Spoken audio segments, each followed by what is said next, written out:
تمام این چیزایی که میبینی رو بیلبورد هستن بر اساس انتخاب طبیعی درست هستند که هستند. حتی اگه زشت دارن کار میکنن، دارن به فروش اون آقا کمک میکنن، به فروش اون کمپانی کمک میکنن که حاضر پولش رو، سرمایش رو بذاره روی اون. به کورنر سام مشاور خوش اومدید. پول اشتباه نمیکنه. سام کوفاندر آژانس تبلیغاتی آدرسه. تمام گردو رو فروختم. امروز به کوزی کورنر اومده تا با هم در مورد مدیریت هنری صحبت کنیم. قصه ها رو شنیدم. ببینیم آرت دیرکتور کار اصلیش چیه؟ به فروش رسوندنش ما قرار توش کمک بکنیم. منابع الهامش چیه؟ اولین چیزی که لازم داریم کلیشه هاست. چه المان‌هایی رو برای اینکه یک مدیر هنری بهتر بشه در نظر گرفته؟ همش از همون غاره شروع میشه، از اون غاری که اون آدم خواست توش نقاشی بکشه. در مورد گذشته‌اش صحبت کردیم. قراره زندگی ولی داشته باشم در آینده. چطور به راه اندازی یک آژانس تبلیغاتی رسیده؟ آزادی عمل و قدرت نگفتنمو دارم هنوز. با هم مروری داشتیم روی مفهوم هنری بودن تبلیغات و کاربردی بودن تبلیغات. این تصویرشو میذاری تو بیلبورد با یه قاشق میفروشه، ولی مثلا میذاریش لای کوههای مثلا زیبا، بعد مثلا درخت اینها، بعد من و تو میگیم واو چه تصویری، ولی من و تو نمیدیم اینو بخریم. یکی دیگه از چیزای جالبی که ما با هم در موردش صحبت کردیم استفاده از زبان انگلیسی در تبلیغاته. مردم ایران بسیار خوشحال میشن که جنسشون خیلی خارجی به نظر بیاد، فروشش هم بیشتر خواهد بود. اگر فکر میکنید این موضوعات میتونه براتون جذاب و جالب باشه، با من و سام مشاور همراه باشید. آرت دیرکتور هر چقدر که فضاهای مختلفی رو تجربه بکند، آرت دیرکتور بهتری است.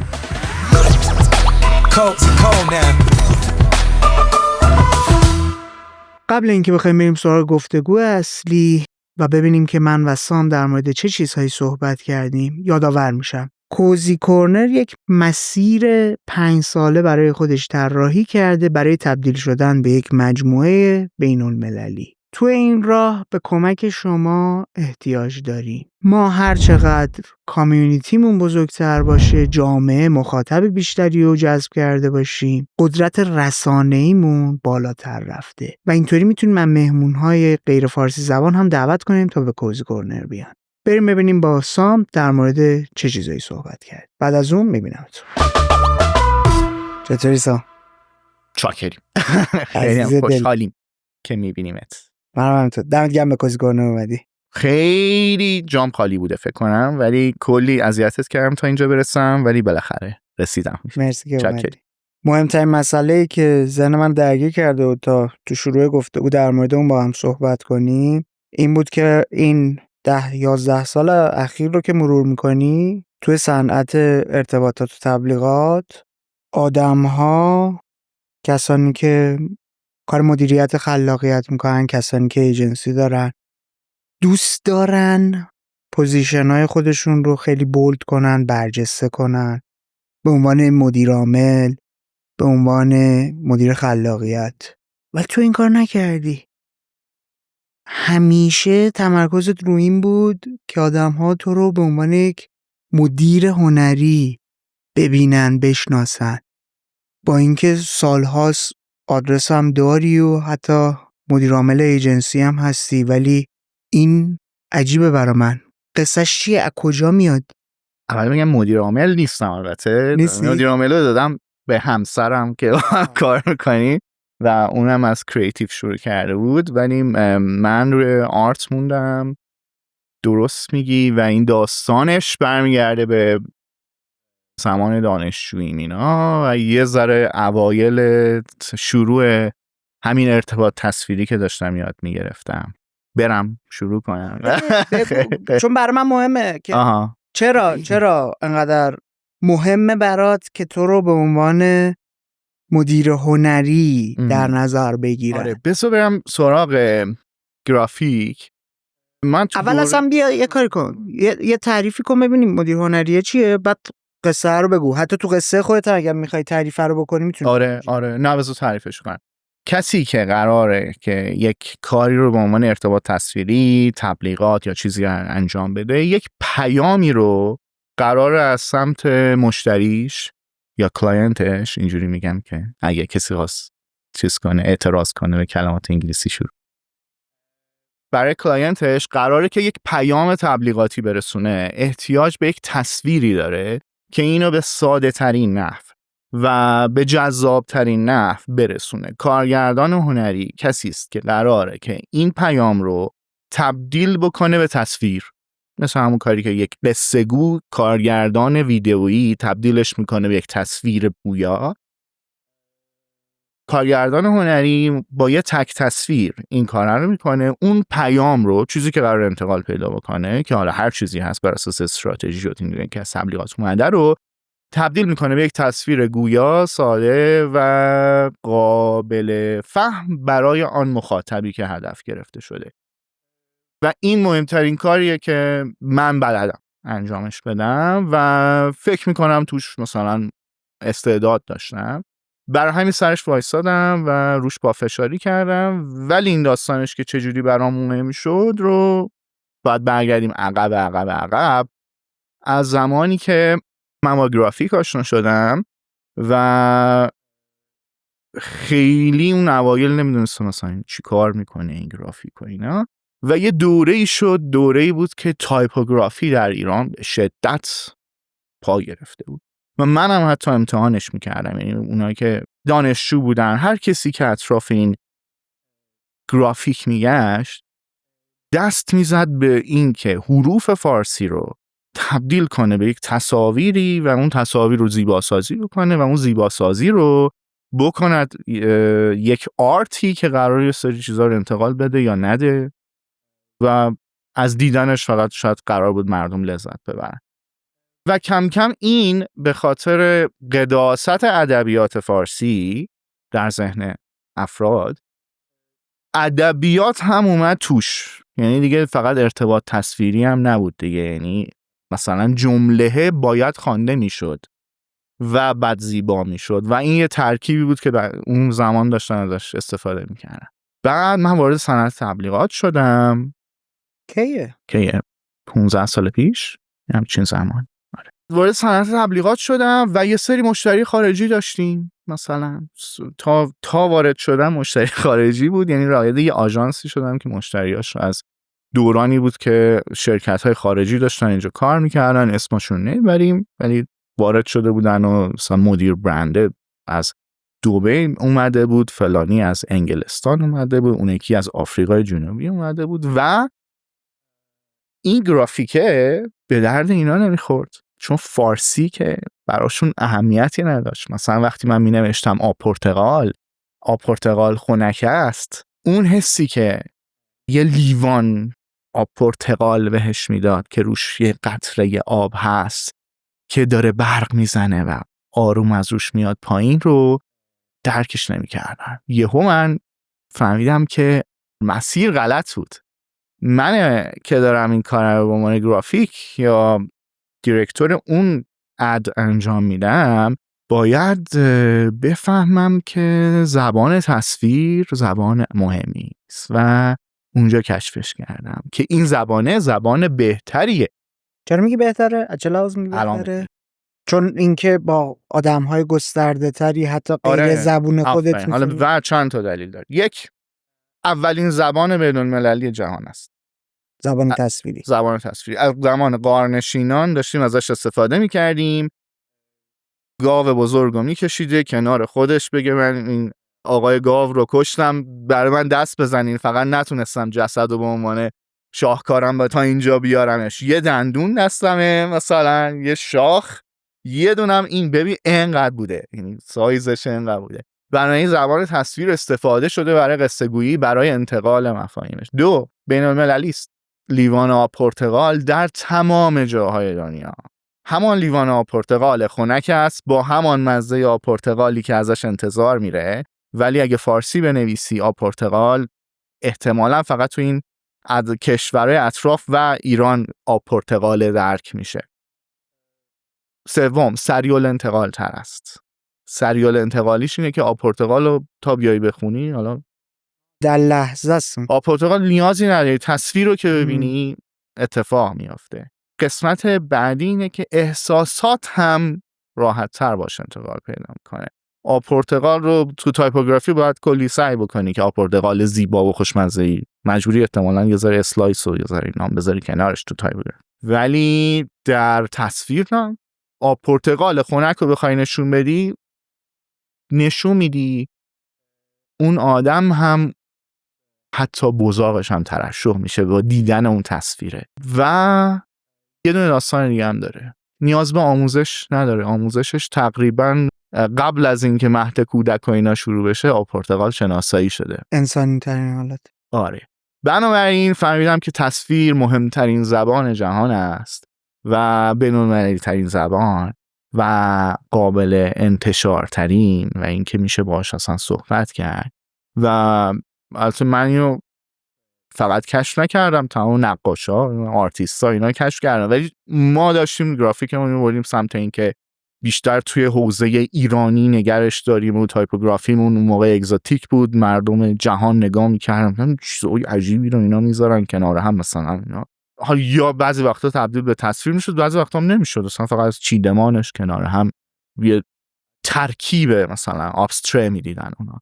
بنابراین من فهمیدم که زبان تصویر زبان مهمی است و سعی کردم که از این زبان استفاده کنم. در واقع آرت دیرکتور بودن میشه متخصص این زبان بودن.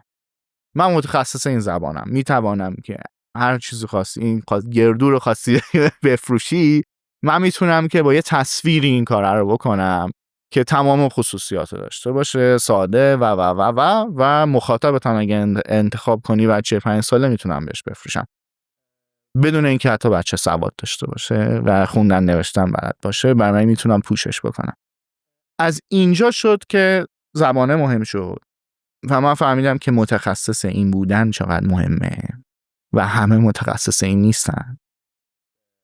کپی رایترها دارن متن‌های کوتاه و سریع الانتقالی می‌نویسن برای اینکه موضوع رو برسونن، ولی بعضی وقتا جای لیوان آب پرتقال رو نمیگیره و من شدم اون کسی که بلده اون لیوان آب پرتقال رو خیلی تمیز درستش بکنه و اون هدف آقای آب میوه فروش رو نتیجه برسونه.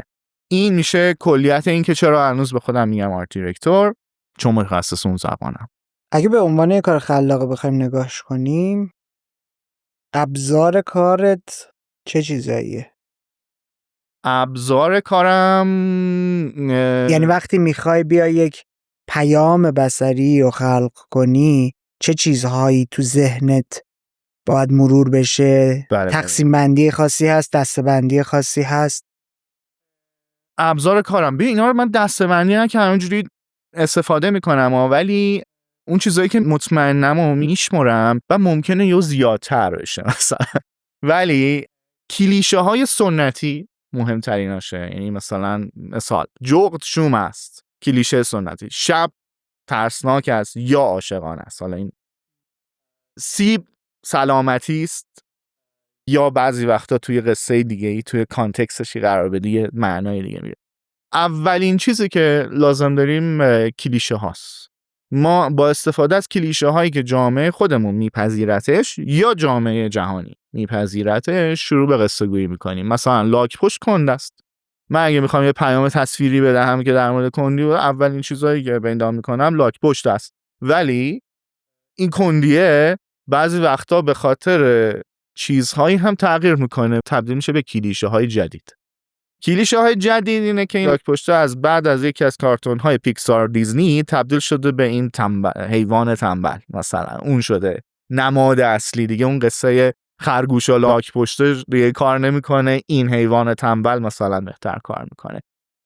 بنابراین یک کلیشه های سنتی، دو کلیشه هایی که جامعه در روز داره تولید میکنه. حالا بعضیا بهش میگن گرفتن نبض جامعه یا همچین چیزایی، ولی من کلیشه های بین مردم رو درک میکنم.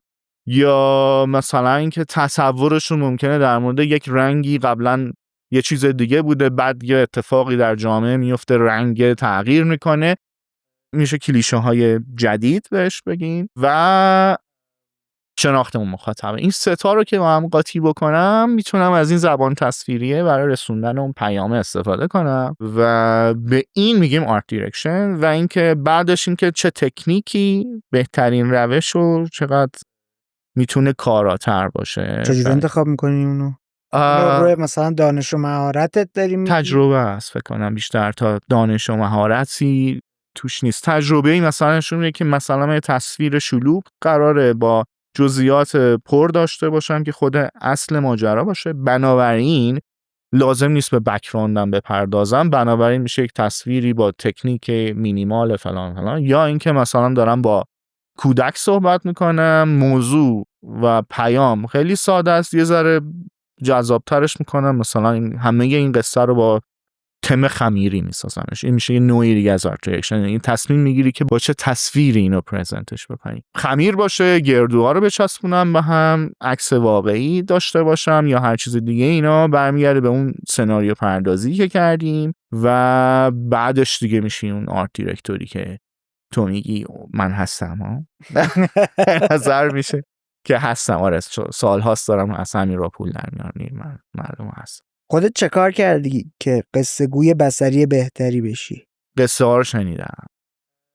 ما از بچگیمون داریم قصه میشنویم دیگه، بعد یه سریا رو با کلام، ولی اون چیزی که دنیای ما رو تسخیر کرده بود و اینا از قدیم انیمیشن و کتاب قصه و اینها بود و کتابای تصویر سازی شده و اونا همش پر کلیشه بود دیگه. کلیشه جادوگر با دماغ اینجوری و لباس سیاه و موی ژولیده. بچگی هم کلا دوست داشتی کتابای تصویری و کامیک بوک این چیزا؟ آره کامیک که سمت ما کامیک نمی اومد خیلی.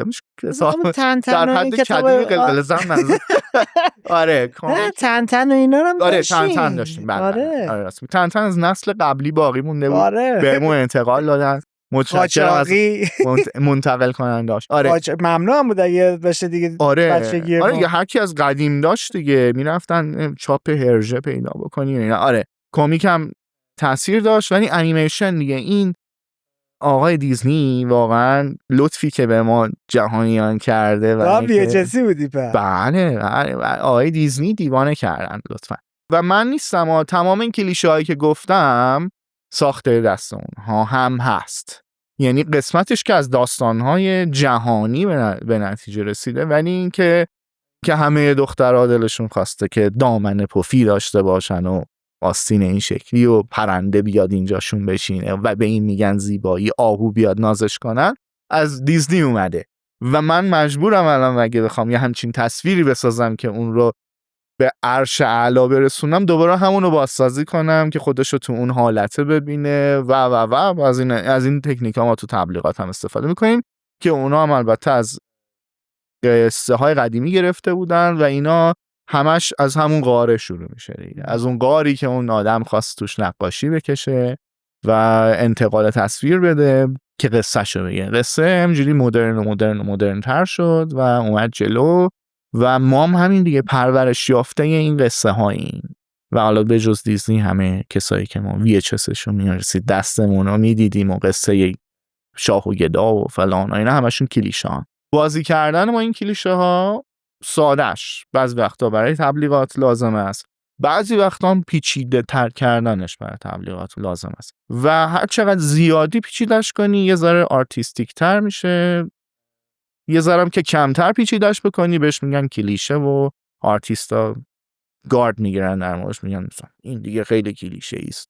خاطب ایرانی عموما رمزگشایی دوست نداره و کار پیچیده دوست نداره، هیچکی دوست نداره. تو خیابون نشستی داری از زیر بیلبورد دوست معما حل کنی اصولا نه، اصولا مسئله اینه که اهمیتی نداره اونقدر تبلیغات که لازم باشه براش رمزگشایی بکنی، مگر اینکه تارگتی باشد، مثلا مثل من و تو که مثلا چه جفتمون تو جامعه تبلیغات تاچی داریم، ما میبینیم یه بیلبوردی رمزگشایی کنیم این که کی پشتشه چی کار کرده زنگم میزن فلان این کیه اینو کی کاری کرده. خب اونا برای من و تو خیلی اهمیت داره. ولی اون کسی که پایین توی ماشینش نشسته ساعت ها تو ترافیکه، بعد مثلا مشکلات خانوادگی، بویا رو بوق زده، اینا اون 3 ثانیه من وقت دارم نگاهش رو انداخت اون لیوان آب پرتقال بگی لیوان آب پرتقال این هم اسمش، و حالا من دارم چه سادهش میکنم دیگه، لیوان آب پرتقال اسمش سیم کارت این و اسمش زرد یا آبی فیروزه‌ای، هر کدوم خاصی انتخاب کن بعد چیفا سریعم، مثلا من سریعترم. نه تبلیغات قصدش این نیست که رمزگشایی کنن. یکی از مشکلاتمون هم اتفاقا شاید این باشه، ما برای نمونه کارها خیلی زیاد توی بازار ایران سایت های بسیار چی باید بگم بسیار مرجع خلاقیت رو نگاه میکنیم که شاید 10% تا 5% تبلیغات سلکت شده جهان رو نشون میدن که خیلی هم خفن بودن، جایزه میگیرن و این اتفاقات، ولی خب اون 99% تبلیغات جهان که بسیار ساده است رو کسی بهش توجه نمیکنه، ولی کار میکنن، پول در میارن برای اون کسی که سفارش دهنده است و سفارش گیرنده، جفتشون کارا بوده ولی فقط تو مسابقه شرکت نکردن چون اهمیتی نداشته. ولی یه ذره دست بزنی تبلیغ خارجی توی مثلا شبکه معمول ببینی، نه یوتیوب بگی best ads in the world مثلا در بیاری، تبلیغات معمول رو ببینی، مثلا قرص کمردرد خانم پیر دلا میشه، رد باتن میاد اینجا میگه اینجا درد گرفت قرص فلان خدمت شما. برای اون 90% تبلیغات رو ما روش فوکوس نکردیم و چون هممون رقابت داریم که خلاق باشیم و بهتر باشیم، از جمله خود من سعی میکنم این کارو بکنم، بعضی وقتا زیاده روی میکنیم که خیلی زیادی خلاق باشیم، بنابراین پیام گم میشه و این یکی از چالش‌های آرتیریکشنی هستن. مرز این سادگی و پیچیدگی کجاست از دید تو؟ کاربردی بودنه کاربردی. این آقای سفارش دهنده اینو داده که اون پرتقال ول کنیم، این گردو رو من بفروشم. من اگه کاری کنم که خیلی زیبا باشه و پیچیده باشه و گردو فروش نره، کار انجام نشده اصلا. اون از من یه آچار خواست برای فروش گردو و من اگه کاری بکنم که گردو فروش نرود، جایزم بگیره این عدی که من درست کردم، گردو فروش نرفت. یعنی نتیجه ای هستن براش این کل پروسه که یه مشتری اومده نشسته بریف پر کرده اینا، آخرش این بوده که آقا به من 2 تا هدف بیشتر من نشنیدم. یکی این که آگاهی از برند، اورنس رو ببر بالا، یا بفروش، میخوام فروشم. آگاهی از برند هم در نتیجه آخرش فروش هست. میخواد بفروشه دیگه، بنابراین ممکنه باید جمع کنه بره. بله، گردو رو اگه نتونستم بفروشم، اگر که کار خیلی خیلی خیلی خلاقانم کرده بودم، کار نمیکنه. بنابراین چیزی که باز آرت دیرکشن توش مهمه اینه که کاری رو انجام بدی که نتیجه‌ای که اون آدم یعنی ابزاری رو برای اون آدم بسازی، برای اون سرمایه‌گذار، تولید کننده یا هر کسی، که بتونه اون محصولش رو ارائه بده و به فروش برسونه. و ارائه دادنش که شاید کار ساده ترش، به فروش رسوندنش ما قرار توش کمک بکنیم. هر کدوم از اینا رو انجام دادیم و به فروش نرسید، خب کار نکرده اصلا دیگه. برای به فروش رسوندن این گردو 1001 ایده و مسیر میتونی تو داشته باشی. چجوری داری میری تو دلش؟ چجوری میریم تو گفتی دلش؟ از اون پارامترها استفاده میکنی که از اون قصه پشت هر چیزی تو گذشته امروز استفاده کنی. خب این قسمتش هم میشه استراتژی اون فروش دیگه، که من میخوام اینو با چه تکنیکی بفروشم. میخوام بگم بهترین کیفیت، یعنی باید داشته باشه البته، بهترین کیفیت گردو رو دارم، نه ارزان ترین گردو رو دارم، نه سبز ترین گردو رو دارم، نه زرد ترین گردو رو دارم. گردوی من تلخ است، یعنی قسمتی باید از اونجا بیاد. قسمت بعدیش اینه که رقبا هم دارن بر روی چه لاینایی سوار شدن، روی اون لاینایی که اونا سوار شدن قراره سوار شدن، بر علیهشون باشم، جنگ روبرو انجام بدیم، پشتشون حرکت کنم. اینا همشون بعد بچینی. بعد از اون یه دونه خط استراتژی میاد. اون خط استراتژی چیزی که تحویل ایده پرداز میشه. ایده پرداز یه ایده میده، شعار از روش در میاد و بعد میرسه همه اینا دست آرت دیرکتور که قراره همه اینا رو تبدیل بکنه به تصویر که همه اینا رو خروجی بده. تو من از آرت دیرکشنه که شروع کردی میکشی بیرون، من برمیگردم اونجایی که گفتی. و اگه خواستی بریم سراغ استراتژی هم صحبت کنیم، ولی آرت دیرکشن برام جذاب. آره آرت دیرکشن هم برام جذاب‌تره، چون با تو میخوام یه ذره دانس هم در موردش داشته باشم. آره یه سری چیزا رو میشنوی دیگه، میگم مثلا بچهای کریتیو بیشتر به کاربردی فکر میکنن، بچهای آرت دیرکشن بیشتر براشون مسئله اینه که آرتیستیک باشه. این دوتا جنگی که الان وجود داره تو کجاش خودت وای میسی؟ من که کاربردی اصولا من کاربردی وای میسم، ولی توضیح بدم که این جنگ داستانش چیه. این جنگ از سیستم آموزشی اومده. یعنی منم که دانشجو بودم به من گفتن که تو قراره بری جهان رو نجات بدی و همین اواخرم که با سری بچهای جوونی که تازه از دانشگاه اومده بودن بیرون صحبت کردم. دانشگاه چی خوندی؟ گرافیک دیزاین خوندی؟ گرافیک. بعد اومدم صحبت کردم هنوز همونه، بهشون تو دانشگاه داره آموزش داره. که دهه 80 مثلا اوایل دهه 80 دانشجو شدی با بچهای امروز بله یه چیز دارن درس میدن هنوز. بله احتمالاً اون تازه اون زمانا میگفتن حق نداری کامپیوتر دست بزنی، احتمالاً اینا فقط میتونن کامپیوتر دست بزنن. بعدن در مورد اینکه در 80 خوشبختن قبلا صحبت کردیم، بدون یکی از شانساشون تو دانشگاه ما باید پوستر رو با دست طراحی می‌کردیم، لتراست می‌زدیم اون زیر و با مداد رنگی و بعد می‌بردیم گفتیم پوستره و خب اونا اون موقع اساتید ما فکر می‌کردن کامپیوتر چیزیه که الان AI هست، یعنی تصورشون در مورد اون این بود. ما هم که معماری خوندیم دقیقاً تصور همین بود. آره دیگه اونا هم فکر می‌کردن همش باید اسکچ دستی بزنی. آره من نمیدونم برای چی اینقدر بهمون فشار آره این فیلم‌ها خراب می‌کرد دیگه اون موقع فیلم‌ها اینجوری بود که یه یارویی نشه میزنه دکمه رو میزنه، مثلا یه اتفاقی ربات تولید میشه. اصلا تصورات تخیلی براشون درست کرده بودن. به ما گفتن که دیدید شهرتون چقدر زشت است. بعد ما گفتیم بله زشته. هنوز هم تبلیغات رو بعضی وقتا نگاه میکنیم، حتی من که دستن در کارشم بعضی تبلیغات خب زیبا نیست لزوما. چقدر زشته، چقدر چهره توسی خاکستری نمیدونم فلان و این چیزایی همینجوری. و به ما گفتن گرافیک این است، برو شهر رو نجات بده، شما وظیفه‌ای دارید برای نجات جهان بصری از چیزی که الان زشتش کرده. برو یا یه کسی میگه برو مینیمال باش، یکی دیگه میگه برو رنگی باش، بر اساس اون چیزایی که هست. منم همینجوری اومدم بیرون. من اومدم بیرون بیام جهان بهتری رو تصویر کنم و با همین ایده رفتم و فکر کنم مثلا چند ماهی هم تو شرکت تبلیغاتی همینجوری من میزدم به در دیوار که کار زیباتری بدم غیر کاربردی. بعد خب میبردم جلسات مثلا نشونه یارو میدادم، به نظر من زیباترین کاری که میتونستیم اون موقع انجام بدیم و داده بودیم.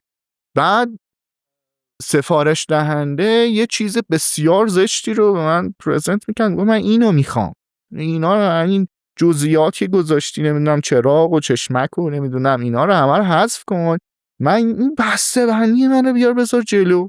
بعد من گفتم گیری افتادیم، اینا همونان که این چهره شهر رو خراب کردن. این اونه که همه جا رو خراب کرده از بصری. من برم اینو چیز کنم. هر کاری میکردم نمیشد و مثلا چیزی که تو آرمان تصویری من بود مثلا 20% اتفاق میافتاد، یارو اون وقت خوشحال بود، مثلا 20% من ناراحت. که کشف کردم که نه بابا، من وظیفم این نیست، وظیفه من همین آرت دیرکشنی که تو اول گفتی. وظیفه من اینه که من ابزاری برای فروش اون محصول اون آقا درست بکنم. اون از من تصویر زیبا نمیخواد، اون یه چیزی میخواد که بترکونه و اون ترکوندنه از لحاظ من و تویی که مثلا یه ذره دید بصری داریم یه چیز دیگه است، ولی از نظر اون یه چیز دیگه است. از نظر اون فروشه. این رو تونستی بفروشی، این تصویرشو میذاری تو بیلبورد با یه قاشق میفروشه، ولی مثلا میذاریش لای کوههای مثلا زیبا، بعد مثلا درخت اینا، بعد من و تو میگیم واو چه تصویری، ولی من و تو نمیریم اینو بخریم، اون بقیه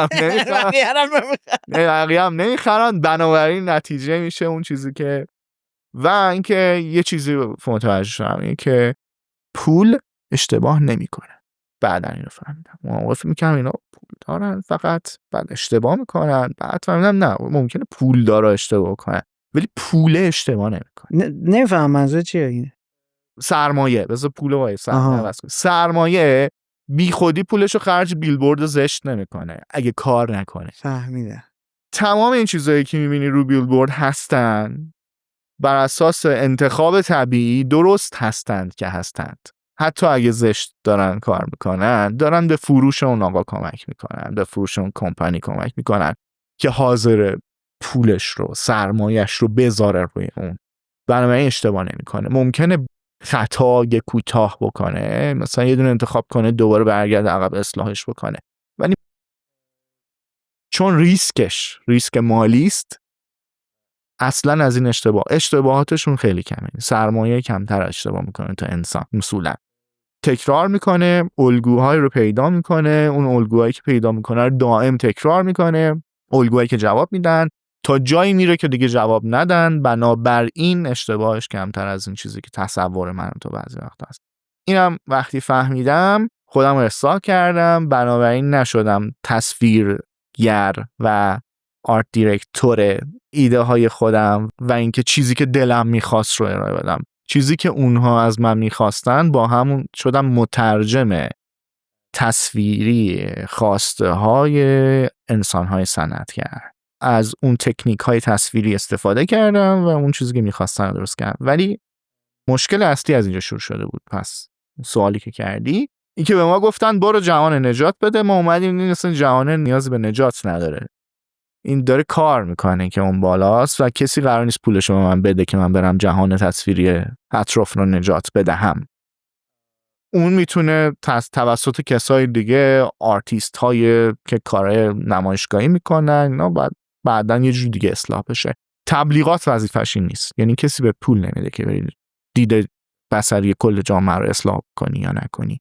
اونا بهت پول میدن که این گردو رو بفروشی. حالا اگه تونستی اون کنار این کارو بکنی خدا رو شکر، ولی مهمتر اینه که بتونی بفروشی. تو برای اینکه بفهمی چه تکنیکی روی اون جامعه هدف کار میکنه که استفاده کنی برای اینکه برن بخرن، چیکار میکنی؟ تکنیک تصویری منظورته یا آره منظورم تکنیک مارکتینگی که نه تکنیک تصویری. آره چون بالاخره باید مهم باشه دیگه. 1000 تا ایده مختلف میتونه باشه برای اینکه روی اون مخاطب کار کنه دیگه. راست بخوام از اون میگی سرمایه هم مهمه دیگه. بله. جای ریسک نداره. باید جواب پس بدی. بله باید جواب پس بدی. راست بخوام تجربی دارم این کارو میکنم. روش هایی هست که منم انجامش میدم، ولی راستش بخوام تو ایران یه ذره بعضی وقتا خیلی خوب جواب نمیده. توضیح میدم روشش چیز دیگه، ترای اند اروره. 3 تا از این تصویر درست میکنم، به 10 نفر نشون میدم، بعد 10 نفره میگن این مثلا این بهتره، اون اونجوریه. رو مثال گردو، این گردوی تازه است، اون یکی که بکش مشکی گردوی لوکس تری به نظر میاد، احساس میکنم گرونه. تو استراتژی میفهمم این دوتا مثلا یکیشون غلط است. الان من نیازی به این ترای اند ارور ندارم. فکر کنم جامعه یه تصویری اطرافم خوب میشناسم، یعنی میدونم مردم به چی میگن. آره یعنی من چیز دارم، یه دائره المعارف تصویری دارم از اینکه یعنی یاد گرفتم خیلی خوب نگاه میکنم. من کامل تو جامعه زندگی میکنم. سریالاشون رو باید ببینی، همه این در واقع ورودیاتو داری. بله آره سریالاشون رو ببینی چی ترند شده، مردم تو اینستاگرام الان دنبال چیان، چگونه رقصی الان داره در مثلا جامعه فلان دیده میشود، چگونه موزیکی دیده میشه. بنابراین وقتی که من میخواهم گردوی گرون نشون بدم، گردوی گران مثلا چیز، گردوی تازه چیز، اونو الان من خودم میتونم بکنم. ولی گفتم باگ هم داره. باگ اینه که ما که از مردم سوال میکنیم بعضی وقتا دروغ میگن و اینکه چگونه این سواله رو بکشی بیرون خودش خیلی پر چالشه. اینکه بگی این گردو چون این تصویر رو نشون دادی، بعضی وقتا فکر میکنه که این دلش با این مشکیه است، بذار بهش بگم مشکیه، ولی خودش سبز رو دوست داره مثلا، که بذار بگم این مشکیه ولی اون خودش دلش میخواد سبز باشه. یه کاریه که هر روز انجام میدن دیگه. بهشون میگی مثلا موزیک چی گوش میدیم؟ من جاز، باخ اینا. بعد مثلا بشینی تو ماشین دیگه یکی دیگه شهرامه. بعد یه چیز دیگه است. یه ذره ما اینجوری این اتفاق توی کل جوامع انسانی هست. پرزانتشون فرق میکنه. چون تو معماری خوندی، من فکر میکنم ریشه معماری نداره. ما اندرونی بیرونی داریم. یه چیزی داریم که اندرونمونه و یه شهرمون هم داریم دیگه. آره. چون به خلوت کاری دیگه میکنه. یه چیزی داریم که به بقیه نشون نمیدیم، یه چیزی به بقیه نشون میدیم. میگیم این اصلا تو فرهنگ ماست، میگفتن این جلو مهمون گذاشتنیه. مثلا سیب لکه رو بیار خودم بخورم. مثلا در خانواده سنتی ایرانی این کار رو باید بکنید. ظرف مهمون، آره ظرف مهمونی رو بیار، بهترین جای خونه. آره یا مثلا لباس نرمالت نمیپوشی، میوه لکدار رو خودت میخوری، بعد یه دونه بزرگش رو برای مهمون میخری. آناناس میخری، نه اصلا نمیزنی. در زندگی نرمال شما آناناس مصرف نمیکنی ولی برای مهمون.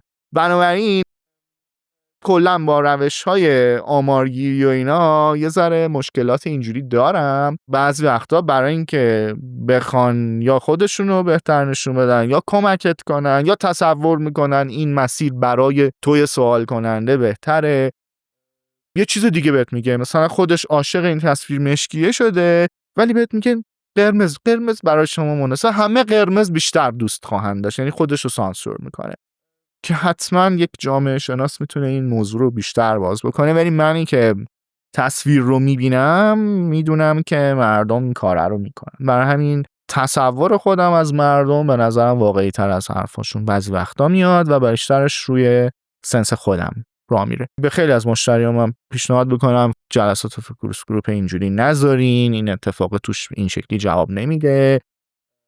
و داشتم جلسه‌ای که از فکتی که از توش اومده بیرون اینه که مردم ایران عاشق برندهای ایرانی هستند. یعنی نتیجه‌ای که می‌خواست، یعنی اگه از اون فوکوس گروپ می‌گرفتیم اینه که یه جعبه در مورد بیسکویت بود، یک جعبه بیسکویت دارم، پرچم سرنگ ایران اگه بندازم روش، پشتش نقشه ایران و یک اسم سنتی مثلا با نستعلیق روش بنویسم، این پرفروش‌ترین بیسکویت ایران خواهد بود.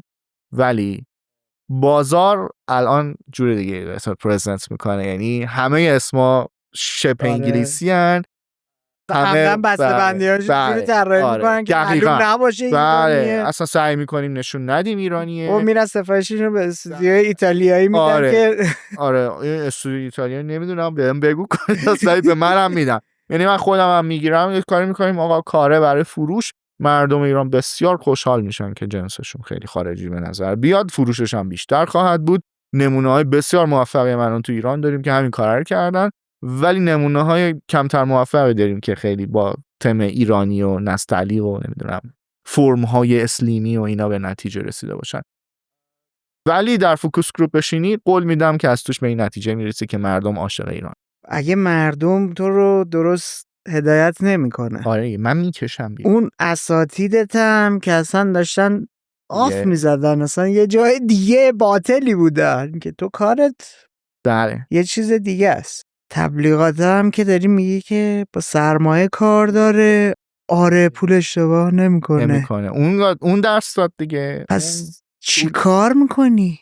ها یه دوتا ارور میدی بعد میفهمی که این مسیر غلطه و اینا. نه من آخه هنوزم ولی این اتفاق دید من نیفتاده. چیش؟ یعنی من اینطوری نگاه میکنم، حالا درسته جفتمونم مثلا توی یه صنعتی هستیم، آدمایی مثل مایی که تمرکز روی این کاربردی بودن باشه خیلی کمترن، یا درگیر هم حواشی پشت میشن زد و بنده و اتفاقات، یا درگیر این میشن که صرفا فقط چه میدونم مدیاشون رو بفروشن.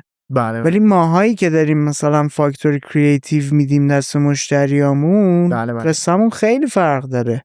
یه جا اشاره کردی که تبلیغاتی نیست. کجا گفتم؟ تبلیغاتی نیست. گفتی که اون تصویری که ساخته بودن که تبلیغات. آها. بازش کن ببینم تو ذهنیت شما چی ساخته بودن تو دانشگاه. آره که بعد فهمیدی اون تصویره. تو دانشگاه. آره تو دانشگاه میگفتن هر چیزی میبینی روی دیوار رو بیلبوردها اون کمتر بود. البته همه اینا بده. چند وقت پیشم با یه کلاسی رفتم یه آموزش کوتاهی بدم، ازشون پرسیدم از تبلیغات رو دیوار راضین؟ همه گفتن نه قشنگ نیست، خوب نیست. اینا بهشون گفتم ولی کار داره میکنه. و تو دانشگاه هم گفتن خب اینا قشنگ نیست، باید آرتیستیک تر بهش نگاه بکنی، باید یه کاری بکنی به عنوان یک نمونه اثر هنری بمونه. بعد من فکر میکنم واقعا قراره گرافیک مثلا قراره کاری رو بکنه که مثلا میکلانژ انجام میداد. به من اینو گفته بودن، گفتن تو میری اونجا سعی میکنی از هنر مثلا تصویر در نهایتش استفاده کنی که یه بیلبورد بسازی اصلا آدم میبینه بگه واو. بعد خب منم سعیمو کردم ولی بعد دیدم خب اون یارو که میخواد پول بده پولشو نمیده برای واو.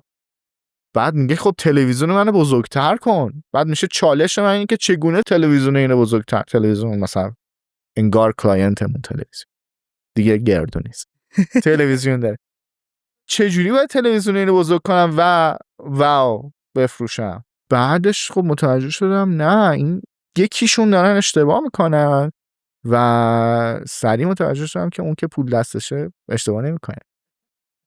اونی که پول دستشه داره چیز درستی بهم میگه و درخواستی رو که میکنه ازم درخواست دقیق تریه و بریفی که داره به من میکنه بریف درست تریه، چون مقصد اونجاست. در واقع هدف اوناست که منی که وسیله سازشم رو باید به مسیرش برسونه. در واقع هدف وسیله رو توجیه میکند اینجا، حتما میکنه. منی که وسیله‌ام هدفش فروشه، بنابراین اگه بگه که این تلویزیونش بزرگ باشه بیشتر میفروشه اول فکر می‌کردم اشتباه میکنه، یعنی راست میگفت. وقتی تلویزیون بزرگ میبینن مردم بیشتر میخرن. تجربه ما کامل نشون میده. تفاوتی که ایجاد شدش توی دهه 80 دیگه. بله همه رفتن سمت تلویزیون. آره مثلا تلویزیون هر چقدر مثلا در مورد گردوشون دیگه صحبت نمی‌کنن. تلویزیون شما تصاویری که مثلا از تلویزیون هم نشون میدین که مثلا میخوای عظمت نماییش که میکنی، مثلا تو زمین فوتبال بعد یارو احساس میکنه تو زمین فوتبال است و این ایمیجینیشنی که برای مخاطبت ایجاد میکنی، اون عظمت رو که بهش میدی یارو بیشتر میخرد. من هر جفتشو داشتم و امتحانش کردم و کی جزو کلیشه هست. مردم عاشق چیزهای بزرگترند. فکر میکنم بزرگتر بهتره. بله همیشه فکر میکنن بزرگتر بهتر است، بلند قد بهتر است. همون میوه‌ای هم که گفتی بزرگه. اینا همش در واقع همون کلیشه های سنتی اصلی است. بزرگتر نشونش بده تا جایی که میتونی بهتر دیده شه، برنده است. یک جایی داشتی اشاره میکردی خیلی ورود نکردی. سریالای به روز میبینم کمک میکنه برای ایده پردازی. خیلی مشاهده گری میکنم تو اجتماع. دیگه چه چیزهایی منابع ورودی داده توه؟ ببین همه چی، از مهمونی گرفته، از کلام مردم، اخبار.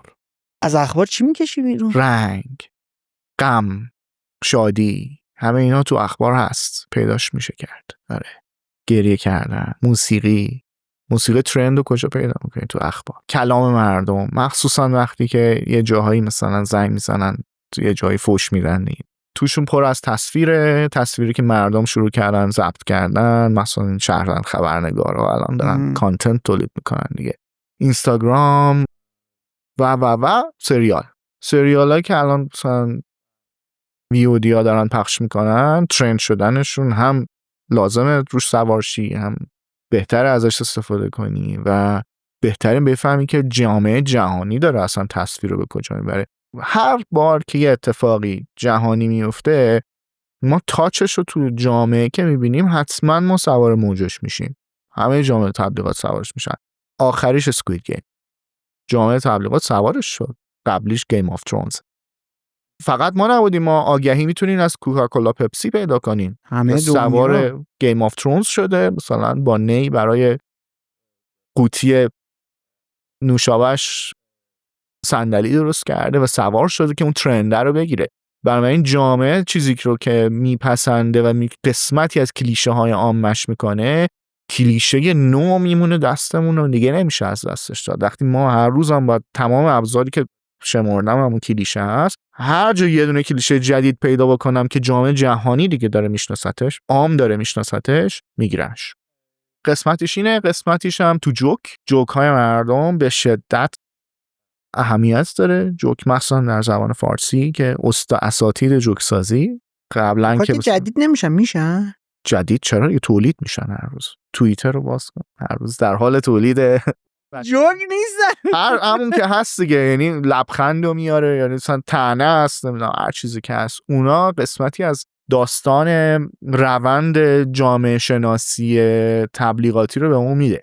تصویری که فقط کافیه مثلا توی یه جایی مثلا توییتر اینو پخش بشم، حتی به اون تصویر میرسونه که جامعه داره چی میخواد. این نبضا رو که بگیری دستت ببینی که یه جاهایی داره بیشتر میتپد، سریع میشه گرفتش. لباس پوشیدن، لباس خیلی اهمیت داره. بعد آرایش کردن، آرایش تاثیر، پارتی کردن، هر چیزی فرقی نمیکنه. خرید کردنشون، یه قسمت‌های از این چیزا هم از تو خرید کردنشون هم مثلا میگن که جالب، مثلا مردم قبلا مثلا پنیر چیز نمیخریدن، پنیر صبحونه فقط میخوردن.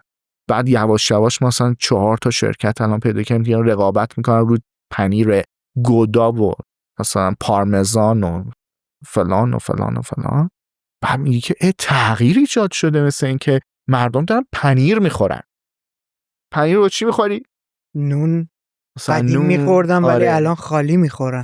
خالی میخورن. بعد مثلا با شراب میخورن. میاد. آره میخواستم کوزی کنه شراب که مشکلی نه بابا. آره با شراب. پس مردم ذائقه‌شون تغییر کرده دان. فرداش میرید میبینی که پنیر کممبر رو میز یه مهمونیه. ملت بودن این پنیره وارد کلیشه مردم شد، میشه ازش استفاده کرد. برای من میتونم هم کاپی ملتینگی بسازم، بگم مثلا به مثلا دلم برات آب شد مثلا. همین که میتونم اون تصویر آب شدنه رو مثال بزنم، از اون کلیشه آب شدن استفاده بکنم، براش کار بکنم، برای اینکه وارد شد. اصلا پنیر به اون شکلی که ما قبلا فقط تو تام و جری دیده بودیمش وارد سفره شده. الان چون وارد سفره شده، پس من کلیشه جدیدم و میتونم ازش استفاده کنم. بنابراین آره، من از هر چیزی که این چشمم ببینه، گوشم بشنوه، میتونم استفاده بکنم برای اینکه این کلیشه های بیشتری رو جذب بکنم، بذارمشون کنار هم. و اینکه جنگ ما آرت دیرکتورها بعضی وقتا سر اینه که کدوم کلیشه ها رو بیشتر میتونیم بکشیم بیرون، سریعتر بکشیم بیرون، بخوره به اون چیزی که تونستم بکشمش بیرون و ازش استفاده. جریان سازی هم میتونید بکنید شما. پولشو بدن.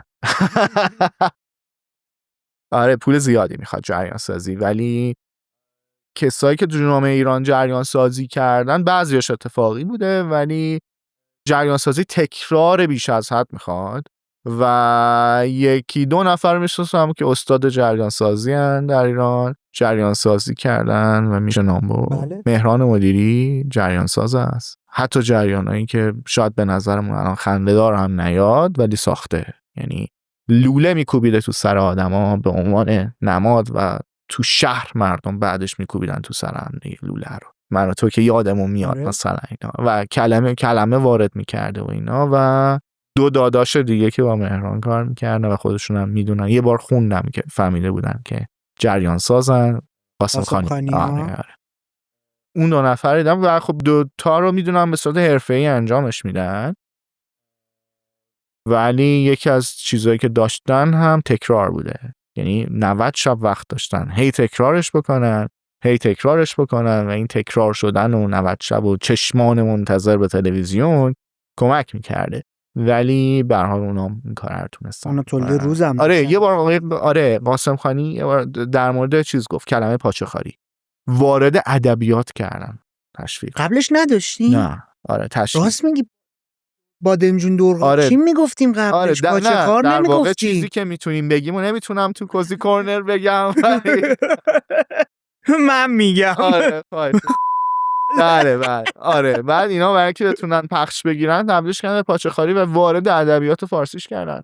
چه جالب. آره این اصلا یادم نبود. آره وارد چیزش کردن. ولی در تبلیغات شده این اتفاق افتاده، یعنی مخصوصا نام برند داریم که به جای کل کاتگوری استفاده میشه دیگه، مثلا ریکا. یعنی جریانی میگه ریکا رو بیار ولی مثلا برندش مثلا یکی دیگه است.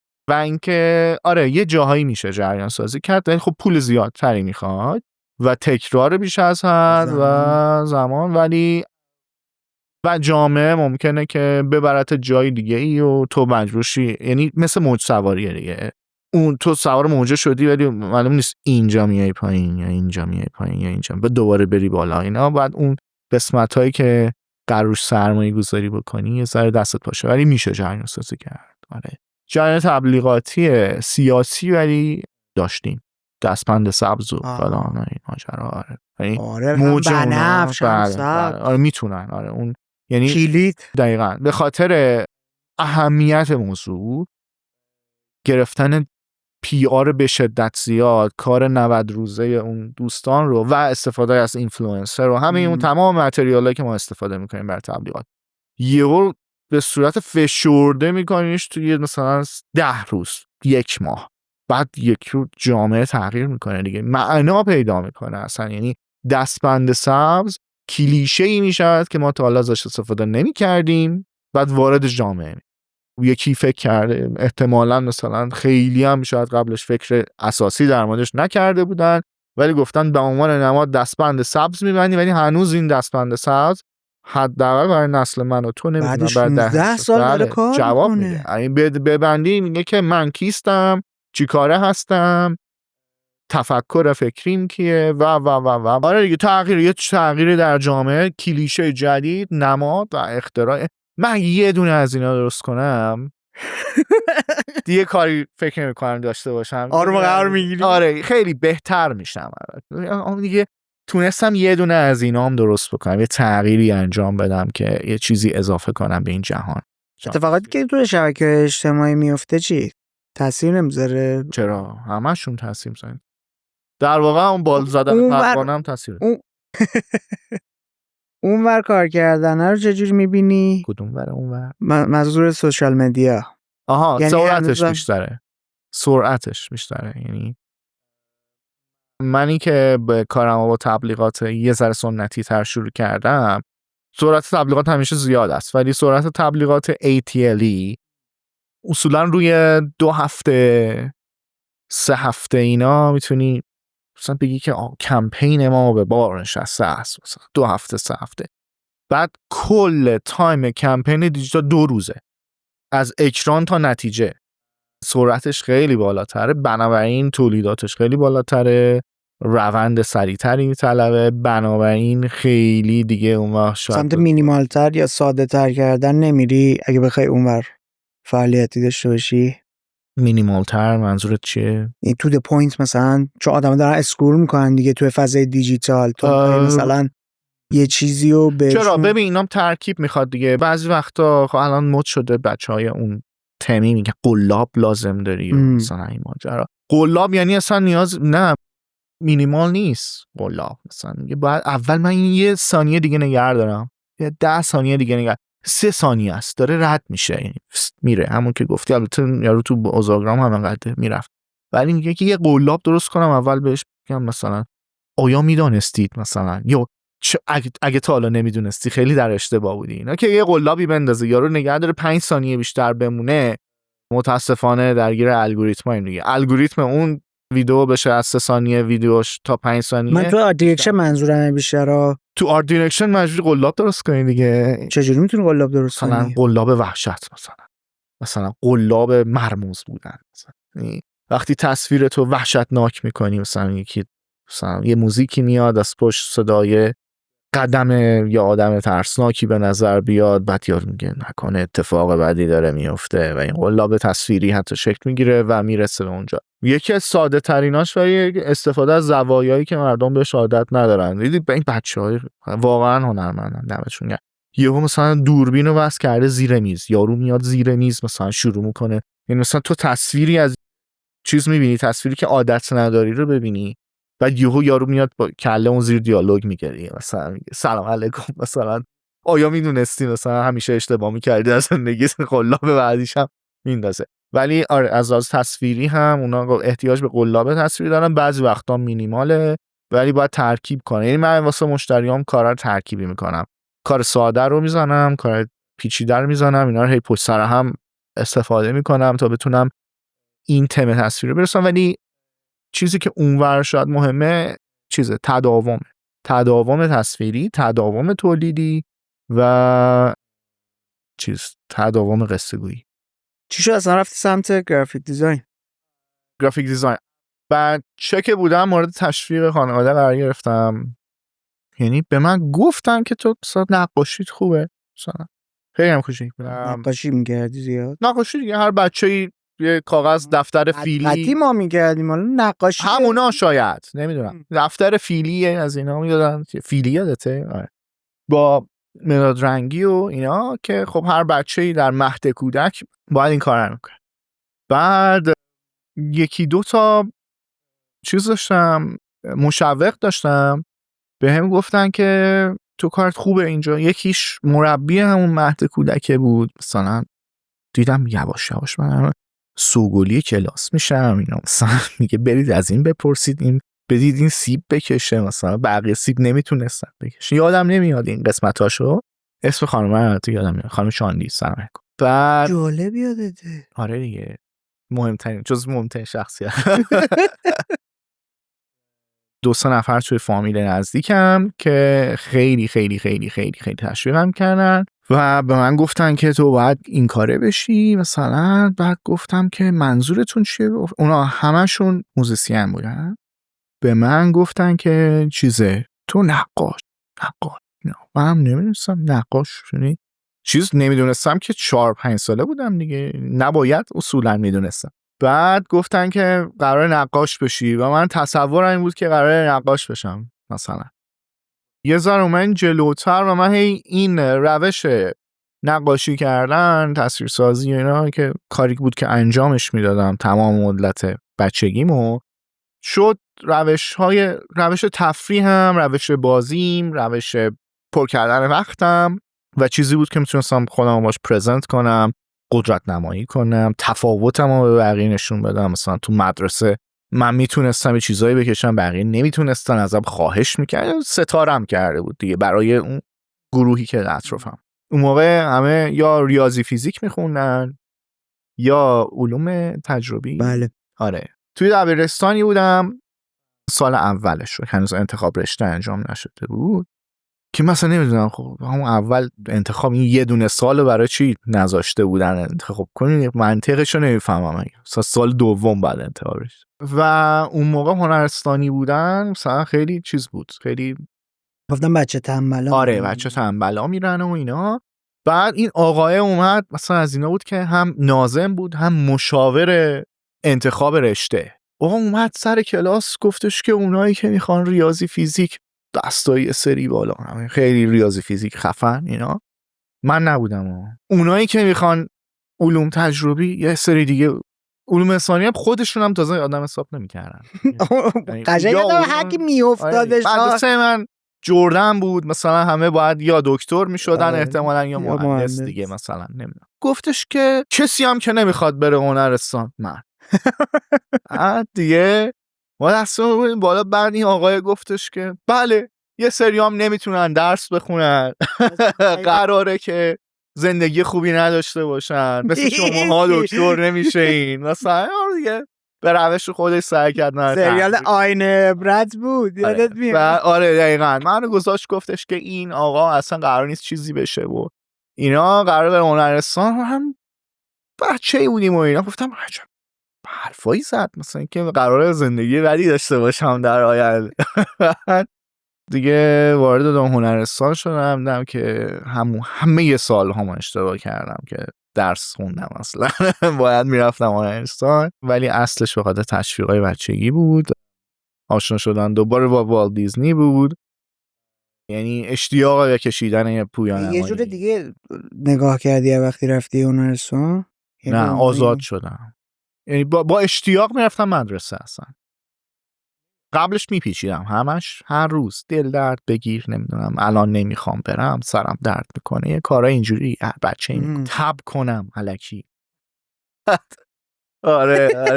آره چیز نه دماسنج کتری اینا. ولی بعد دیگه چیز کردم دیگه، رفتم هنرستان، یارو میفهمه داره بهم چی میگه یا با من صحبت میکنه اینا. تازه حالا هنرستان ما هم که نمیگم تازه جای فوق العاده بود، ولی همین که با کاغذ و خط و اینا میتونستم خودم رو بروز بدم، مثلا نشون بدم. فهمیدم که این کاره مثلا رشته نقاشی هم اون موقع هنرستان فکر کنم نداشتیم یا مثلا به نظر مثلا محبوب نبود. من رفتم گرافیک و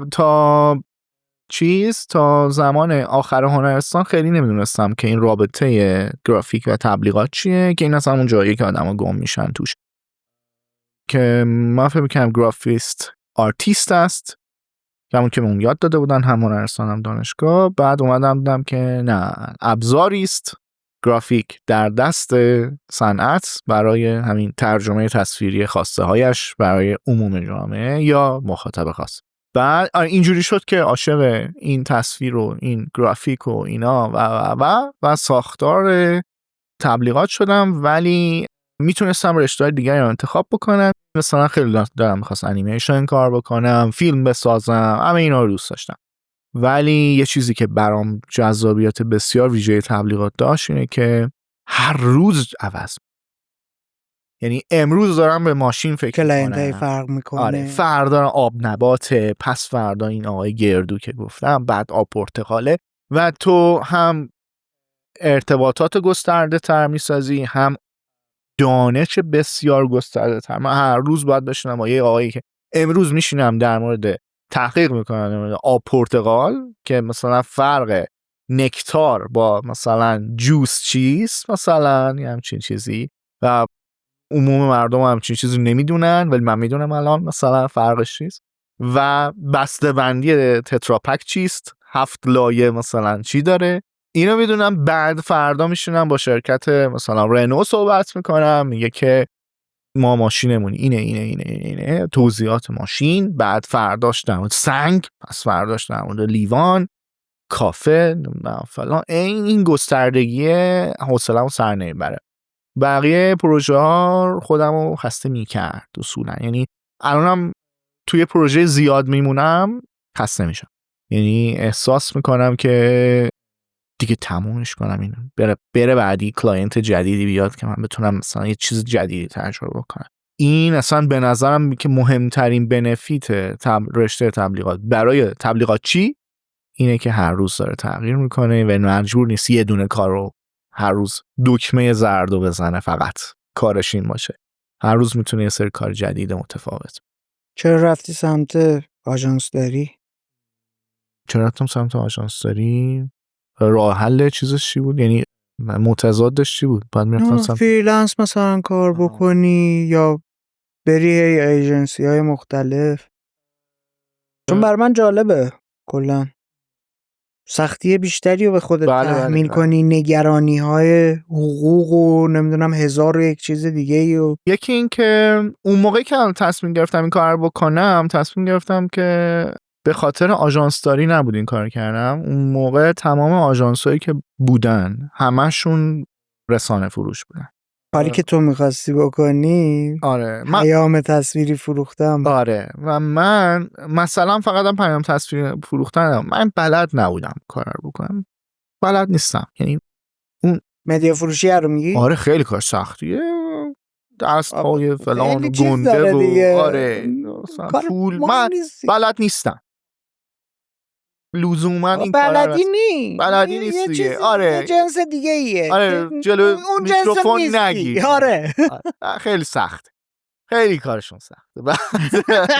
شما خیلی کارتون سخته. آره، خیلی کارتون سخت بود. راستش بخوای ازم فکر می‌کردم که اصلا مشتری نداشته باشم، چون اون تمام آژانس‌ها داشتن به مشتری‌های اصلی کریتیو و اینا رو هدیه میدادن، یعنی فاکتور 0. بله. میگفت این بیلبورد رو میگیری، این طرح هم روش ما که هدیه میدیم بهتون. بعد من گفتم آقا این من برم، به هر حال یه سری مشتری خیلی کوچولوتر هستن که من اونا رو میگیرم که چون بیلبورد نمیخوان مجبورن بیان پول اینو بدن دیگه. بیلبورد که روش هدیه مونو میدن. ولی اتفاقی که افتاد این که نه، مشتری اومد اما اول و گرفتن. حالا جدی هم. آره مشتری جدی. اتفاقا عجیب بود که از اول مشتری جدی اومد. البته بعداً فهمیدم که چرا. یعنی مشتری تصمیم گرفته بود که به جای پذیرفتن هدیه به نظرش با یه ایده‌ای که مثلا از سمت من میگیره و به نظرش ارزشمندتره، این که گفتم پول اشتباه نمیکنه، این سرمایه گذاری رسانه‌ایش رو سکیور کنه. اصولا چرا رفتم آژانس؟ این که من اون کارا رو بلد نبودم و نمیتونستم که پول کریتیو رو از کسی بگیرم. خواستم که واقعا اون ایده هایی رو که دارم اجرا کنم، ایده هایی که درست تر اجرا بکنم. آزادی عمل در مقابل مشتری، نه در مقابل همکارم مثلا که رسانه فروشه. نه، توی آژانسی که وقتی مثلا رفتی مدیا یا رو خریده، یارو میگه که آقای مشتری فرمودن که مثلا من میخوام مثلا رنگ سبز باشد، میخوایم مثال ساده کنیم، رنگ سبز باشد، برو رنگو سبز کنیم، مثلا مهم نیست، اهمیتی نداره، ما ان تومن بیلبورد فروختیم ولی من مشتریمو رد کردم. مثلا چی میگی؟ سبز باشه، بی خود سبز باشه، خدا حافظ. با من باید مشورت کنیم، تخصص همینه، من بهت میگم این چه رنگی باشه، قبول کن برو، بعد اون موقع با هم کوتاه میایم. مثلا اون آزادی عمل رو فقط خودم تو آژانس خودم میتونستم به خودم اعطا کنم، تو آژانسی که من و همسرم تو درست کردیم. اونجا میتونستیم تصمیم بگیریم که مثلا کلاینت گنده میاد که هیچکی نمیتونه بهش نه بگه. من رفتم تو جلسه نشستن بهم مثلا گفتم بهم بریف بدین، خب بگین نه. بعد گفتن این آگهی اینو میبینی، اینو برام کپی کن. گفتم نه نمی‌کنم این کارو، من اومدم کار اورجینال انجام بدم. دلیلم هم درست بود، برای اینکه من می‌خواستم بمونم تو بازار. موندم 15 سالم هست، 15 سال موندم، بیشتر حتی. بعد موندم برای اینکه این کارا رو نکردم، ولی اگر که به منم میگفتن اون پولمون رسانه هست، دست و پام شل میشد و اون بیلبورد رو سبز میکردم و اون کارا رو کپی میکردم و همه این کارا رو میکردم. ولی خب چون من پول خلاقیت میگیرم، آزادی عمل و قدرت نگفتنم رو دارم هنوز. آدم با خودش حالش یه جور دیگه است دیگه. یه سر ما منظورم بله. آره دیگه، این حس ذوق ما یه جنس دیگه، یه ذوق اونا یه جنس دیگه. اونا ذوق رو عدد و ارقامه براشون. بله آره من اون ذوقه، من برام اون فروشه است. فروشه حالا میدونید من از کجا میگیرمش؟ بهت فکر کنم یه بار گفتم من رو دنس کار کردم خیلی سال پیش. اولین باری که همچین چیزی رو تجربه کردم، رفتم توی خیابون داشتم رد میشدم، بعد دیدم که این بسته‌بندی که مثلا من یه ماه دارم روش کار میکنم تو سطل آشغاله. بعد ذوق کردم، اصلا یه اتفاقی افتاد، فهمیدم که واو کار کرد. اینو من تو کامپیوتر درستش کردم، رنگشو درست کردم، فونتشو درست کردم، اون زیرش یه لاین شکلات، اینا تو سطل آشغال کار کرد. یارو رفته خریده، خورده. لذت تاشم کنده بود دیگه.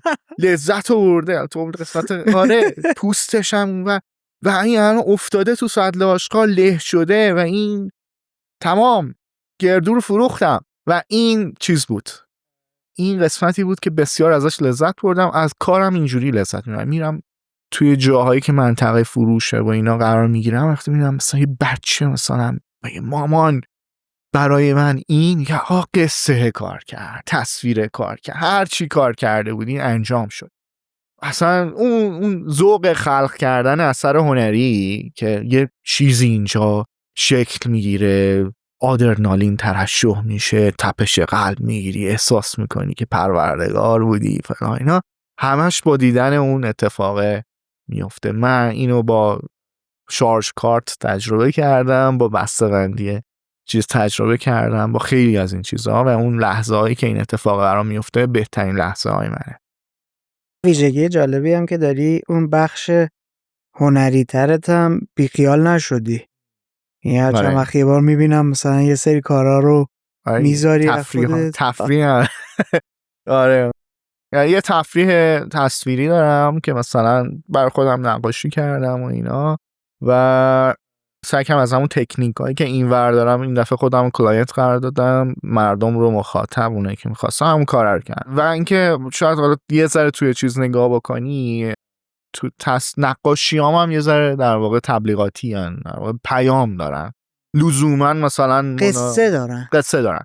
مونالیزا پیام ندارد، یه لبخند کجی میزند و محو و خیلی هم خوشحال و پیغام کرد. ولی من بلد نیستم اصلا کاری که پیام توش نرسونه، حتی ممکنه یه ذره کلیشه‌ای باشه، نه بلد نیستم، یعنی بلد نیستم که دوست ندارم.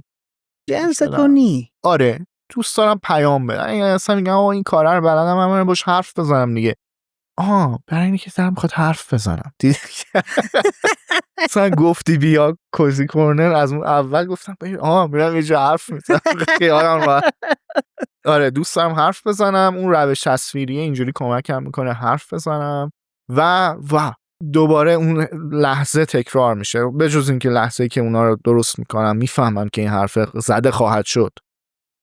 لحظه‌ای میرسه که این حرفه رو که من زدم و مردم منتشر میکنن که حرفه رو دوباره بزنن و اون اتفاق دوباره میفته. واو، اصلا لحظه بسیار جادوییه وقتی انتشار رو میبینی. یعنی میبینی که حرفتو زدی، بعد بقیه انقدر خوششون اومده که دارن میگن آره این حرف منم هست. پست تو استوری، درست میگم؟ آره پست تو استوری، یه شعر اضافه تنگش پست تو استوری. این اصلا این شیرینیش اصلا اتفاق بسیار ویژه‌ای میشه وقتی اون کار رو میکنه.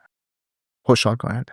سوال اینه که چقدر این خودت رو مشتری خودت قرار دادن و ماجراجویی هنری ترت رو برای خودت انجام دادن کمک کرده که تو مدیر هنری بهتری تو فضای تبلیغات بشی؟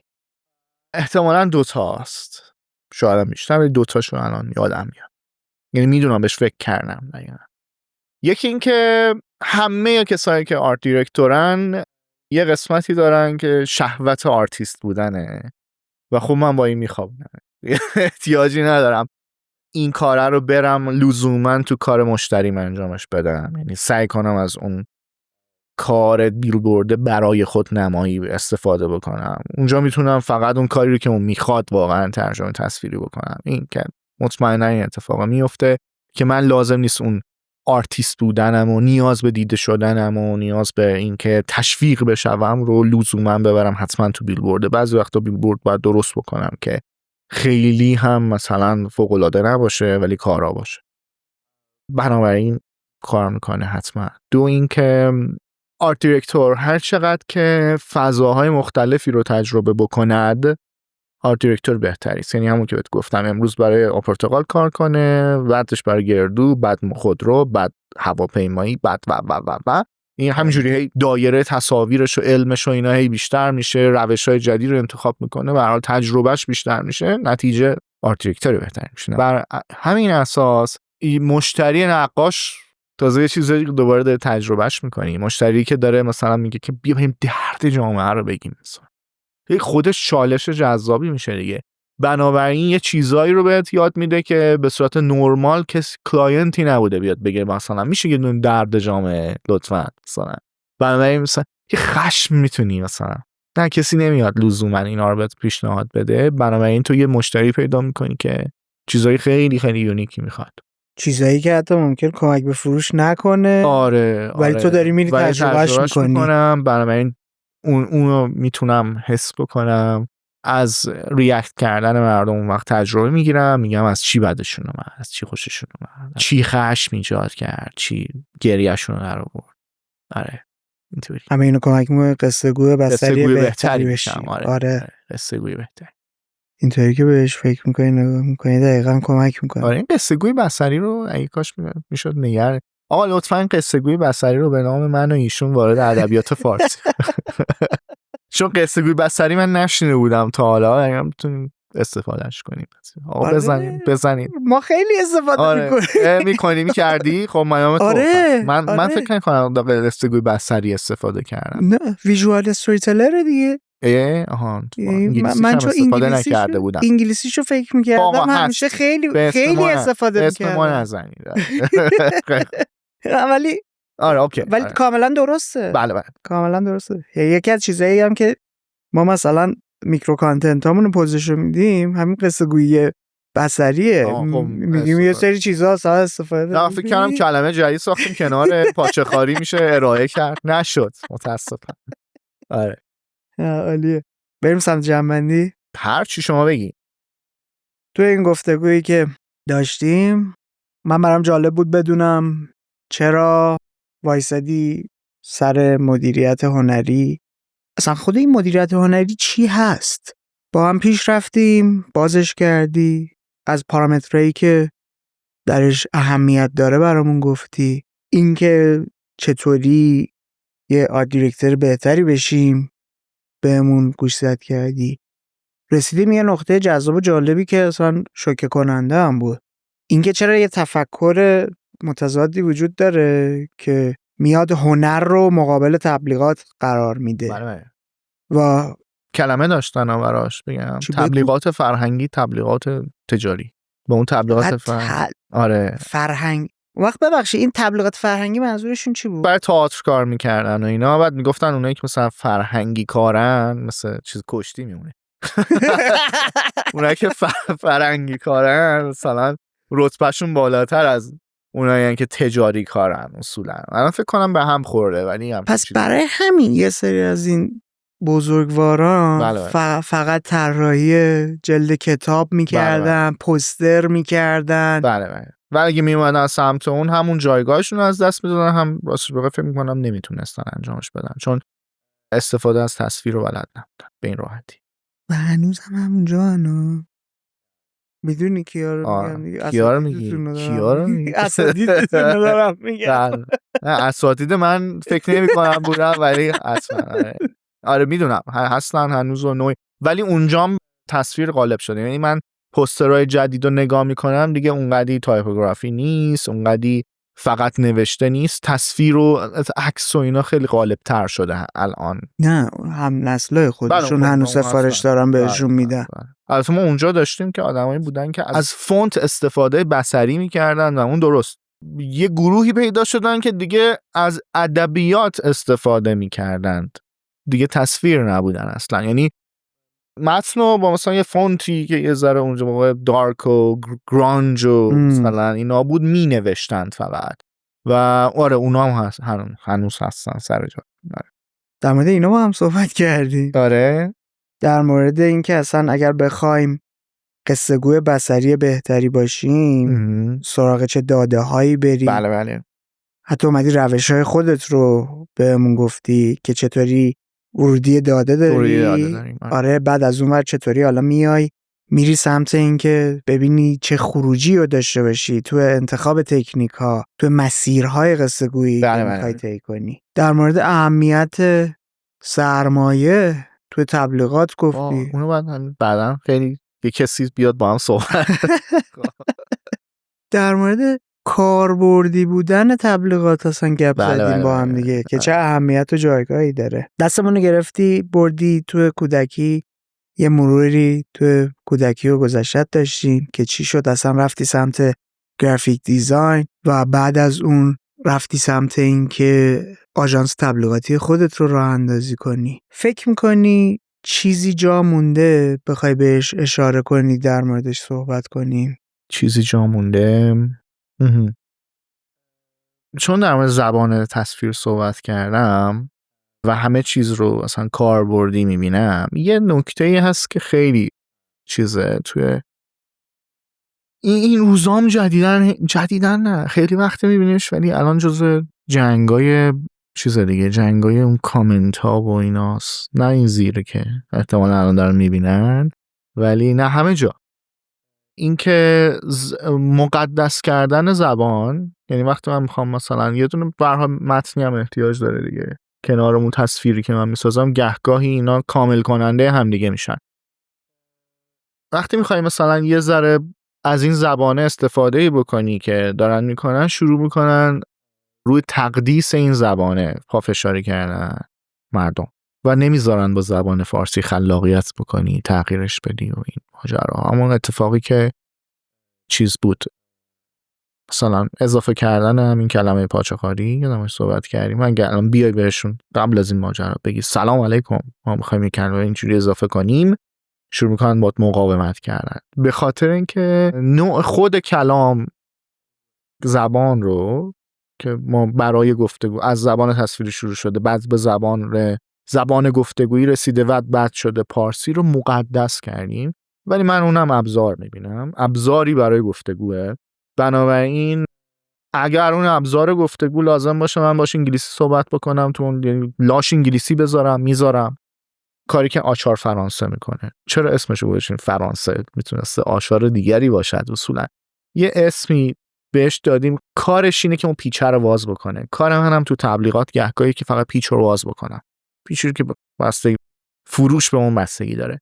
بعضی وقتا از اونم استفاده میکنم که حتی زبان اشتباهی رو استفاده بکنیم، زبان مثلا انگلیسی رو استفاده بکنم، از کلمات خارجی استفاده بکنم، از کلمات فرانسه اصلا استفاده، هر چیزی غلطش چرا من نمیتونم مقدسش کردن دیگه. یعنی بهش گفتن حضرت فلان کسک و فلان آورده است و 30 سال فلان پارسی و ما چطوری تلویزیون میگیم، ساندویچ میگیم، پیتزا میگیم، آی کار تاکسی میگیم، هزار تا چیز همون جوری که من میرم از اون چیزایی که از در واقع از جامعه میگیرم، اینام تو جامعه همیناست. شما هر چقدر سعی بکنین اینو مقدسش بکنین، تغییرش بدین، فارسیش بکنین، فارسی را پاس بدارید و اینها، این اتفاق نمیفته. این مقاومت اشتباه رو اصلا مقاومت به نظرم انگار که آدما فکر میکنن حمله کردن از این جنس با کلاسیه. بله داریم، این نوعش هم داریم. الان هم یه سری هم فکر میکنن که حمله کردن به اون هم با کلاسیه مثلا از سمت ما، ولی یعنی اینا میخوان کلمات خارجی استفاده بکنن. آقا من هر آن چیزی که هم در تبلیغات هم در گفتگو کمک بکنه که همون چند تا اصلی ساده تر بتونم پیاممو به تو انتقال بدم، ساده تر، سریع تر بتونم انتقال بدم و مفهومش رو کامل تر بهت برسونم، از هر زبانی که باشه استفاده مخلوطشونم میکنم، کوچیکشونم میکنم، سادهشونم میکنم و از همه اینا فقط برای اینکه مقدس خود این یارو آچاره نبوده، زبان رو به عنوان آچار شلاقی نگه داریم، تقدیس رو بذاریم روی این ارتباط بین من و تو قرار بوده حرف به هم بزنیم، مهم نیست با چه نوع زبانی این کارو بکنیم. همین که من این چیزایی که این تو مونده رو بتونم برسونم به تو و تو بفهمیش و درکش بکنی هدف ماست. وسیله اینا، یعنی خود تصویر وسیله است، اونم مقدس نیست. کلام وسیله است، زبان وسیله است و همه اینا وسیله. یه چیزایی مثلا یه جنگی در توییتر مثلا شروع میشه که فلانی مثلا در تبلیغات فلانجا اشتباه نوشته. آقا ما همینم تازه من به عنوان تکنیک ازش میتونم استفاده کنم، یعنی خواستم یه کاری بکنم که توییتر موج درست کنم میتونم اشتباه بنویسم، یعنی تازه من اونم وسیله میبینم، یعنی کاملا هدف من وسیله رو توجیه میکنم. ولی کلا این مونده بود فکر کنم، چون به هر حال خود کلام از اون چون زبان تصویر رو شروع کردیم می‌خواستم همش صحبت بردمش بالاتر، احتمالاً فکر کردم که یه جایی مونده بود می‌خواستم بگم زبان چیزم در موردش حرف دارم، در مورد زبان فارسی و کلام، که نه من از چیزی استفاده می‌کنم که مردم میفهمنش، سریع‌تر انتقال پیدا کنه. من چرا این قضیه برام مهمه؟ ما یه اپیزودی با مونا توسلیان و احمد پاداش رفتیم. بله کاملا تخصصی. بله که چطوری بیاد تیم آژانس، تیم کریتیو آژانس با تیم مارکتینگ برند با هم یه تیم خلاقه مشترک بسازن. آقا 2 نفر آدم که بیشتر از زبان فارسی با زبان انگلیسی سر و کار دارن اومدن توی یه گفتگویی که صحبت تخصصی داره میشه. خب معلومه از زبان تخصصی استفاده میکنن، کلمات انگلیسی زیاد استفاده میکنن. بله. چنان ما رو سیاه و کبود کردند که ما نزدیک به 1 سال هم داره از این ماجرا میگذره، ولی 2 تا اپیزود آماده داشتیم، آرشیو کردیم به خاطر واکنش مخاطب. بعد تازه ما پیش خودمون تصور میکردیم و میکنیم که جنس مخاطب ما مخاطب عام هم نیست. این برخورد رو داشتن با همون. من نمیدونم مثلا این قضیه از کجا میاد. هدایت شده است، هدایت نشده، به خدا نمیدونم واقعا. اصلا به من ایده‌ای دارم در موردش، ولی چون تخصصم جامعه شناسی نیست، اون ایده هم جامعه شناسانه است، اونا رو نمیگم. ولی مقدس کردن هر چیزی اشتباه است و فارسی رو هم مقدس نباید بکنن و من فکر کنم اگه خواستم چیزی رو مقدس کنم ارتباط بشری مقدس تره خود. یعنی من این کل این زبانه رو گرفته بودیم ما هم صحبت کنیم. ببین دغدغه ادبیات فارسی داره، دامن لغتش 500 تا کلمه است. کم داره اصلا نمیتونم. من بذار بگم مثلا به من بگین که مینیمالیست رو به من معادل درست فارسی بدین. بگی ساده انگاری چی میگن؟ مینیمالیست میگن تو فارسی ها. نه نمیتونن بگن دیگه، برای همین فارسی آقا نمیشه مینیمالیست. کمینه‌گرا یعنی کمینه‌گرا هم از کم بودن میاد، مینیمالیست از کم بودن کم نیست. این نگاه دیگه است که کلمه ای است که من و تو با همین شنیدن این میفهمیم که چیست، ولی نمیتونیم بگی، ولی نمیشه فارسیشو نمیتونی بگی. بنابراین احتیاجه من از اون ابزاره اینا رو وصل میکنم با هم دیگه، استفاده میکنم، گردو رو میگم که مثلا مینیمالیست، بعد استفاده میکنیم و اینکه تازه اون وقت بیشتر میخریش. که چیزایی که روش انگلیسی نوشته بیشتر فروش داره بر اساس آمار فروش بازار ایران. حتی کسی که انگلیسی صحبت میکنه رو میزنیم، جامعه رو دارم میگیم میخواد پوز بده، بله، ولی محصولاتی که انگلیسی مینویسه رو بیشتر میخری. آره همون اندرونی بیرونیه. آره خیلی خوب داری اینو میگی. آره. امیدوارم دست برداریم از این رفتار دوگانه، استاندارد دوگانه و آدما رو کمتر اذیت کنیم. چون الانم برای یکی از مدیرای یکی از برندا دیدی که چند وقت نزدیک 1 ماه تو تمام شبکه‌های اجتماعی بله متوجه شدم به خاطر اینکه کلمات انگلیسی داره استفاده میکنه. آره. چه داستانی به وجود آورده. میریم تو دلشون، ما انگلیسی استفاده میکنیم. بیا یه سوال یادم رفت بپرسم. کوزی کورنر تو کجاست؟ کجا خلاق ترین حالت ممکن خودتی؟ خلاق ترین حالت ممکنم اینو سالهای پیشم من تو یه دیالوگی در موردش کردیم، نمیدونم اصلا یادته؟ آره بله من خودم الان گفتی یادم افتاد. آره من گوشه نداره من چیز دوچار روندگی اصولا، نه من پیاده روی حتی در استودیو خونه اینا که دارم کار میکنم، وقتی اون اتفاقه داره میفته، الهام خداگونه داره اتفاق میفته که داره در واقع ایده میاد و این کانکشن ها دارن تو میپیوندن به هم و وصل میکنی، ببینی داره جواب میده، داره جواب اینجاش هم خورد عالی داره، همه اینا که داره جلو میره بلند میشم تون نمیتونی دیگه بشینی. آره. منو تو عین همه راه میرم و دیگه راه میرم و سرعت خیلی سریع این کارم میکنم و البته یه چیزای علمی هم مثل که پشتش داره، در واقع کارهای